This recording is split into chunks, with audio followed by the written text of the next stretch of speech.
everybody. I bring you my garbage investment. I hope everyone is ready to enjoy this majesty of me opening this Hour of Devastation foreign box. Yeah, well, I made a bad investment. Bought a foreign box of Hour of Devastation, realized it was worth garbage fire, and now I want to open it and let the world see.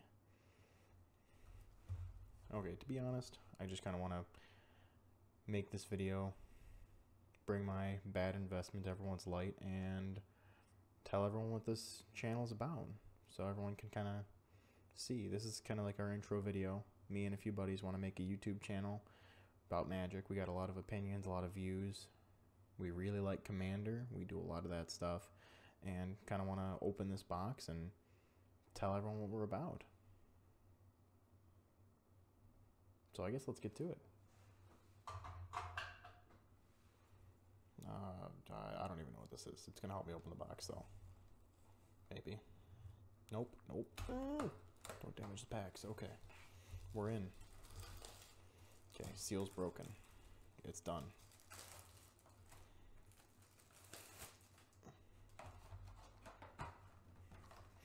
Honestly, I'm kind of interested myself to see if this is going to be any better than a regular box. Not gonna lie, if we get a masterpiece in this out of a foreign pack, I'm gonna be really pissed. Because, let's be honest, most of the community already was pissed off about this set.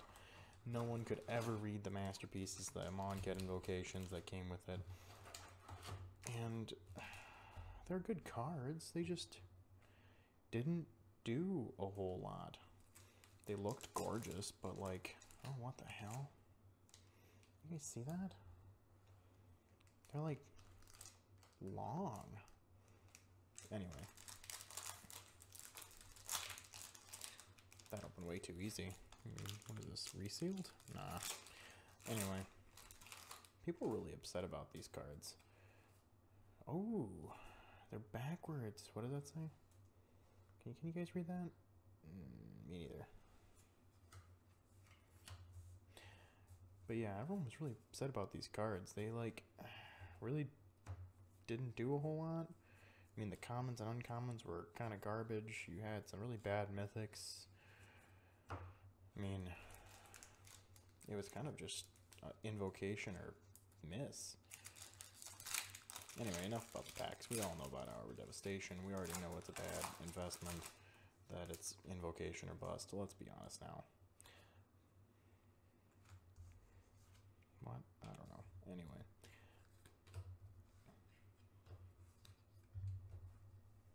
Ooh. Japanese foiling is really nice, though. A foil pile, I guess. We'll do it down here. I don't even know what that says. Anyway, so me and a few buddies had the idea. We'll make a YouTube channel, start bringing gameplay to the masses, Magic Gathering type stuff, see what people think, but to be honest, it's overdone. Ooh, I know that card. I don't know what the name of it is, because I can't read it, but yeah, I know that card. Anyway, bringing Magic Gathering gameplay is kind of overdone. Every other YouTube channel does it. So, I mean, I kind of want to bring box opening videos myself and kind of discuss what's going on in the Magic world, because there's like only really one other person on YouTube who does that at all, and he puts out fantastic content, and you know who you are. I'm not going to point any fingers. You know who you are. I watch your videos avidly. But, like, no one talks about the world of Magic right now, really. I mean, like, there's a lot of things going on in the world right now. It's kind of like a real rough time. The stock market's hurting. Magic itself has kind of been really all over the place. I mean, like, what's going on now? We have freaking was it? The reserve list is kind of all over the place. Ooh, hollow one. I know that card. But yeah, like the reserve list is like super down. I don't know what about you guys, but like I'm buying into that. A lot of crazy cards that are just so good. I mean, to be honest, I play Magic like super avidly. I mean, I play every day if I can. I mean, most days it doesn't exactly work out, but I try. These cards are slippery. But like, ooh, Neheb, that's a mythic. Anyway, yeah, I play pretty often, or at least I try to. And seeing that the reserve list stuff was down, all the dualies are going down in price, it was kind of really nice. I mean, I was able to buy my first ever dueling myself. It was pretty awesome, and the price wasn't insane. I mean, I know that the prices being down is really not the greatest thing for the market, but I mean, they're going to go back up. Everything slingshots eventually. I mean, we had a huge boom, what, a couple years back where the reserve list prices and box prices went up so high. And it's like they're finally starting to see some retracing, which is awesome because everyday players like me get to actually buy the cards. Get to buy metal workers and dual lands, original dual lands. I mean, even the fetch land prices. I mean, is anyone talking about the fetch lands anymore? Do people even care about fetch lands? Pioneer came out, and all of a sudden, no one cares at all. The fetch lands are just dropping in price crazy. Even the original, original Scalding Tarn, dropping in price. Scalding Tarn was $100 fetch land, and it's only $60. So keep that in mind when you're shopping on TCG Player or other affiliate sites. Buy Scalding Tarns now while they're hot and cheap.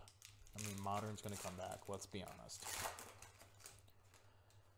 There's so many cards that are just at a good price, and it's kind of giving me that FOMO effect. Ooh, is that Crested Sunmare? That's a mythic. Look at that. I think that's Crested Sunmare. 5/5 makes 5/5s? I don't know, I can't read it, so neat. Some not very good uncommons. But yeah, I mean, honestly, the market's in a really odd place. I'm loving it right now. I mean, like, everything's really cheap. I'm able to get a ton of cards at a good price. I'm surprised more people aren't really buying into this, like, buyout level buying into this. I have no idea what that is, but that's, like, gorgeous. Like, that'd be a really pretty foil. I'll have to keep that in mind. But yeah. And how about those mystery boosters? They're supposed to be slated for the 13th? I don't know. I'm really excited. I mean, yeah, you have like a 1,700 card pool, but like, excuse me. I mean, is it Champion of Wits? I don't know. Anyway, you have like a 1,700 odd some pool of cards to choose from. But, I mean, if it's only $100 a booster box, like most stores are saying, that's a fantastic price. I mean, you have a chance to pull one of, I don't know, 40 mythics, I think it is, or something like that. It's a small number of mythics. And that's pretty fantastic, actually, that there's such a small pool of mythics compared to the number of cards in the rest of the set. Ooh, Bontu's Last Reckoning. It's a good Black Wrath. I have no idea what that is. But yeah, the mystery booster packs are absolutely awesome. I mean, Mana Crypt is going to be in there. I kind of am curious as to what the pulls are going to be like. I mean, are we going to have an average 4 mythic per box type thing? I mean, if that's the case, I mean, we're going to have some crazy, crazy pulls coming out of those things. I mean, has anyone even noticed that Demonic Tutor, this is Rona's Last Stand, I think, that Demonic Tutor is an uncommon in mystery boosters? I mean, yeah, okay, it's only WPN exclusive, whatever, but like, okay, so you go to your local game store, pre-order 2 boxes of it, and you're likely to at least get, what, 1 Demonic Tutor in 2 boxes? I mean, the fact that you can pull a demonic tutor at an uncommon again is absolutely phenomenal. Like, no one's talking about it at all. I'm kind of surprised, to be quite honest. Endless Sands, I think that is? I don't know. Very forgettable rare. Let's put all of this up here. Gotta do some housekeeping real quick. I can't keep track of all this garbage. Anyway, enough about Magic and about the market. I guess I should kind of actually introduce myself, since I haven't done that yet. Shame on me. So, my name's Fahad. Kind of an odd name. I've played Magic for the better part of 4-ish years. Ooh, that's our foil rare. Dream Stealer, I think? It's unfortunate that it's a terrible foil rare, but yeah. Is that Embodiment of Agony? Maybe? I guess I show you the foil rare, shouldn't I? Yeah, look at that bad boy. Pretty. The foiling's a lot different in the Japanese version of this. You can definitely tell. I wish they would have done that with the American version. But anyway, yeah, my name's Fahad. I've been playing for the better part of 4 years now. My first time playing Magic was actually in a competitive EDH pod. And in college, and most people, to be honest, don't typically start out at strong. It was an interesting time. Ooh, that is gorgeous. Yep. Pretty foils. I don't remember what that does. I actually think this is a couple dollar rare, though. At least it was. But yeah, so I started playing really high level EDH right off the bat, and when I started playing with other people, it was kind of awkward because they're like, hey, why are you pulling out these strong decks? Hey, Leovold's banned, what are you doing?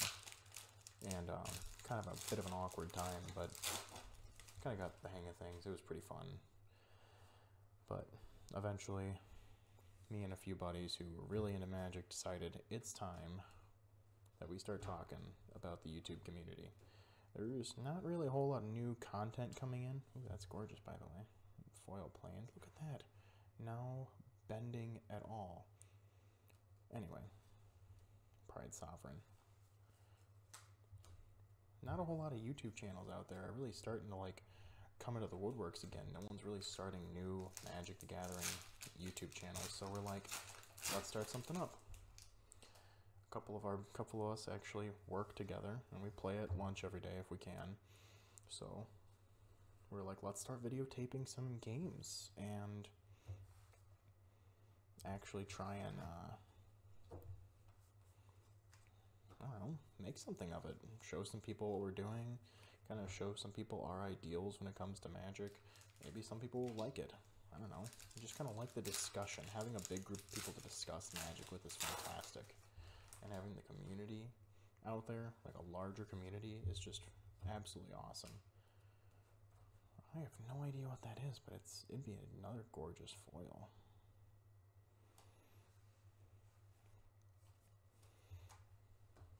So yeah, I came up with the name at Instant Speed, and well, here we are. Bringing content to you guys at Instant Speed. Get it? Good pun, yeah. I'm here all day.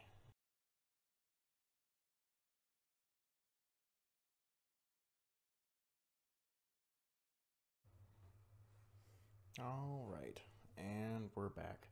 Yeah, sorry about that, guys. Had some technical difficulties. Camera decided it was just going to start acting like it was being plugged in and unplugged repeatedly. You know, technology is the best thing in the world. Anyway, I don't even remember what I was talking about. Yeah, anyway, so, mystery boosters, right? Am I right? Fantastic thing. No, I'm just joking. I know what I was talking about. But yeah, so I hope you guys are enjoying the pack opening video. Really not a whole lot to see here. Oh, I lied. That is something to see. This is one of the most interesting cards for Commander. Torment of Hailfire. I think it's actually like a $14, $15 card when it's in English.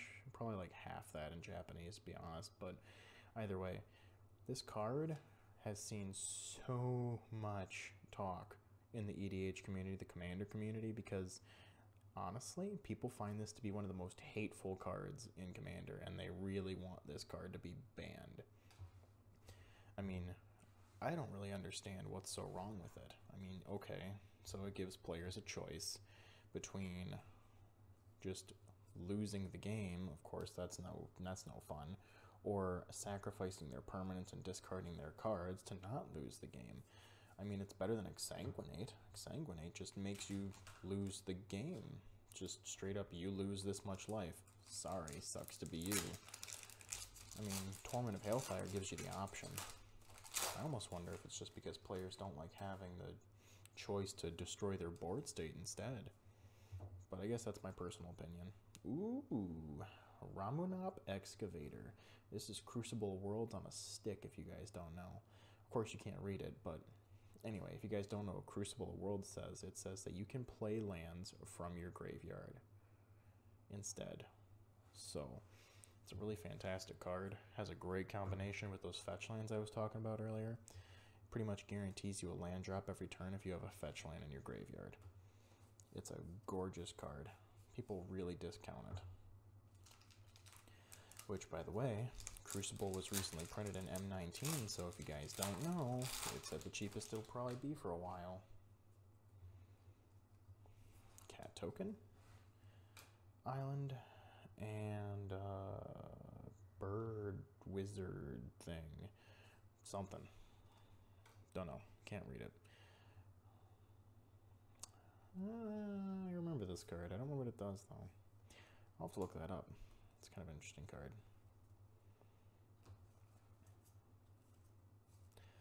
There's a lot of cool stuff from our Devastation. I really loved the Pharaoh theme of the set. I know a lot of people were like, oh my god, we're going to Egypt. It's going to be awesome. It's like Yu-Gi-Oh cards, but like at the end of the day, I mean, it was cool, but for some odd reason, a lot of people were disappointed with the set. I don't know. I thought it actually put out a decent amount of power. Ooh, there we go. Sir Scorpsalot himself. This right here is a very hateful commander. I mean, I know you can't read it, but it's called the Scorpion God. It's a legendary creature, god. You can put a -1/-1 counter on something. It has a lot of really crazy effects, and -1/-1 counters can be really strong. So that's kind of cool. We got a Scarab, or a Scorpion God into that. Kind of really hoping we get a Scarab God. He's the blue-black, the Dimir commander. He's really good. I'll tell you what, if we get the Scarab God out of this, I'll build it into a deck tech. Well, we'll see how well I can build the deck in the first place. Dimir's not exactly, oh wow, look at that. You've got to be absolutely flip-flopping me on a Taco Monday. What even? I literally just said it, and look at that. There he is. There's a Scarab God himself. Two of the best mythics in the set, back to back. What even? Okay, I guess I'm doing that then. You guys know what next video to expect. Deck tech number 1. Some desert action going on here. Manoliths. People discount the Manoliths, but I mean, at the end of the day, it's a really cheap mana rock. I mean, it's, yeah, 3 mana for 1 of any color, but pretty cool, honestly. I know there's better ones in Commander, you know, like that Mox Diamond, right? 0 mana for a mana of any color. Just gross. You know, I talk about something being too good for what it is. Neat. I see the Locust God in the background. It's one of those days that I really wish I would have actually paid attention in my Japanese class. That's a shame. It's pretty. That's pretty neat. Is it just me, or do some of the arts look a little different? Maybe it's just the weird sheen. The Japanese cards, the card stock is, in my opinion, a lot higher quality than what we have going on here in America. Like, what we've been doing lately, it's just kind of, I don't know, lacking. Got some embalm and whatever token things there. We got a land. And I think that is Oketra's last stand right there. Because that's for sure Oketra. I'm not sure. Oh, we got some Ramanop creature, snake people. I think this is the Forgotten Pharaohs. I think it's a wall creature. Alright, we're actually getting pretty close to the end of the pack openings here. Kind of feeling like we're not going to get anything too crazy in the end. I was really hoping to actually pull a Japanese, what's it called? The invocations. Sorry, I keep calling them masterpieces. I know they're not. They're invocations. It's a pretty neat rare. I don't really know what that is. The uncommon land cycle. Remember, they were okay. Not the best thing in the world, but they were pretty decent.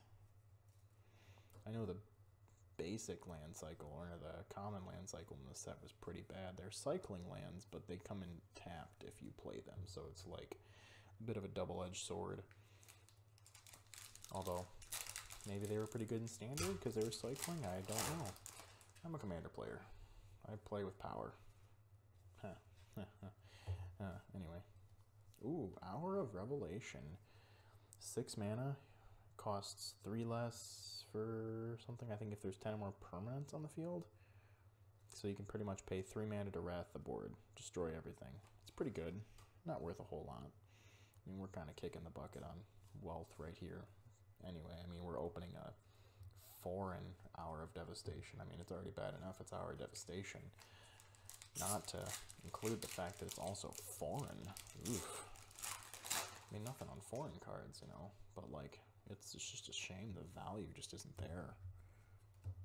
Pretty full art land. Gorgeous artifact that's 7 mana that I don't know what it does.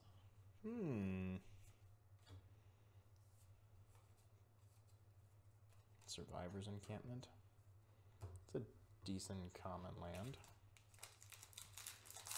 And there's been better, of course.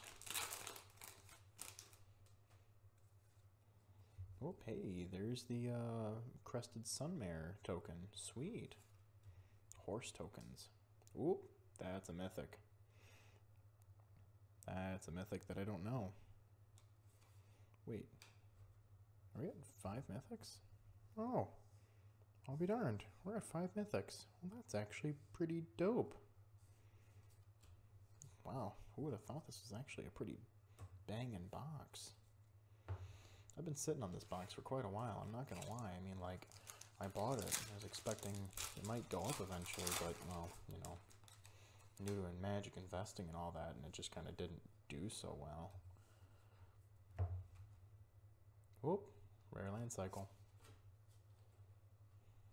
I think that's Endless Sands is the other one. I don't know what this one is exactly. Tap it, somewhere along the lines you get to add a colorless to your mana pool. Well, that's pretty neat. 2 and do something, effect happens. Got some uncommon action going on there, bunch of commons. I wonder if I just maybe didn't look hard enough. I don't know. I don't exactly know where the invocations would be if you pulled one of these Japanese style packs, because they're kind of backwards compared to normal. I mean, like, you get the token first, then you get your land, then you get your rare. Did they take the spot of the rare? I don't know. Maybe that's something to actually test out later. Kind of a shame that I don't exactly want more Japanese packs. Darn. Actually, Japanese War the Spark is where it's at, really. If you want to open a foreign booster box and make tons of money, open Japanese War the Spark. It's the same price as a standard booster box, about $100, and you have a chance to pull just pretty much dollar bills. Ooh, foil. Got a foil. That is just beautiful. Ooh. Don't quite know what that is, but it looks pretty cool. I'll have to actually look up some of these cards later. Maybe someone in the comments already knows. They look and like, oh, hey, look, it's worth that much. Oh, hey, that's that card. What do you mean you don't know that card? That was a standard staple. Yeah, well, I wasn't playing standard when Hour was out. Whoop. That's a gorgeous foil. God, I can't get over the foiling. Seriously, why did Wizards ever move away from this foiling? Seriously, like, why does the Japanese packs get this type of foiling? I love that foiling, but, like, everything we have is just kind of meh. I think that's, what is that, Ramanop Hydra, I think? Remember, it wasn't the greatest Hydra in the world, but, you know, every Magic set has to have its staple Hydra. It's like the figurehead. Alright, this is the last pack, guys. Hopefully we pull something really crazy here. Token? Is that like the Hour of Devastation? I think that's the Hour of Devastation. And that's a whole lot of nothing, guys. Well, didn't really hit anything big. Oh, that's kind of a shame. I mean, we did get a 5 mythic box. I mean, if this was in English, this would be like an above average box. I mean, like, let's look at the Scarab God real quick. I mean, like, he's like a $30 card by himself, and I think Scorpion God, Sir Scorp's a lot there. I think he's looking at like 12 to 15. So I mean, like, between those two cards right there, if this was an English box, we'd be looking at, well, I round it up to 30 and 15, so about 45 bucks between those two. I mean, that's like half the cost of the foreign box right there. I mean, Crested Sunmare is pretty good. Neheb, I don't quite remember what he is or how much he is exactly, but I know he's a pretty good card. That is Neheb, right? Or is that Hazoret? I think it's Neheb. Anyway, either way. Yeah. Decent pulls, beautiful foils. Talked a lot. Well, thanks for watching, guys. If you got to the end of the video like this, thanks for watching. Thanks for seeing what we're about, and have a good time. Enjoy the game. A lot of cool things to do out there. Deuces.